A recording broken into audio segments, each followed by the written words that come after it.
ગુજરાત સહિત દેશના અનેક રાજ્યોમાં વરસાદનું એલર્ટ. જાણો હવામાન વિભાગની આગાહી. દેશભરમાં ભારે વરસાદ પડી રહ્યો છે. કેટલાક રાજ્યોમાં પૂર જેવી સ્થિતિ સર્જાઈ છે, જેના કારણે જનજીવન અસ્તવ્યસ્ત થઈ ગયું. હવામાન વિભાગ અનુસાર જમ્મુ કાશ્મીર, લદ્દાખ, હિમાચલ પ્રદેશ, ઉત્તરાખંડમાં હળવાથી મધ્યમ વરસાદની શક્યતા છે. તો પંજાબ, હરિયાણા, દિલ્હી, ઉત્તર પ્રદેશ અને રાજસ્થાનમાં છૂટોછવાયો વરસાદ પડી શકે છે. 16મી થી 21 ઓગસ્ટ સુધી ઉત્તરાખંડ અને ઉત્તર પ્રદેશ, રાજસ્થાનમાં વરસાદ પડી શકે છે.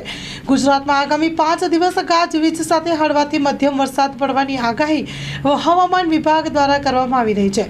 16મી ઓગસ્ટે બનાસકાંઠા, પાટણ, મહેસાણા, સાબરકાંઠા, ગાંધીનગર, અરવલ્લી, ખેડા, અમદાવાદ, આણંદ, પંચમહાલ, દાહોદ, મહીસાગર, વડોદરા, છોટાઉદેપુર, નર્મદા, ભરૂચ, સુરત, ડાંગ, તાપી, નવસારી, વલસાડ જિલ્લામાં મોટા ભાગના વિસ્તારોમાં વરસાદ પડી શકે છે. તો સૌરાષ્ટ્રના જિલ્લાઓમાં વરસાદ ખાબકવાની શક્યતા સેવાઈ રહી છે.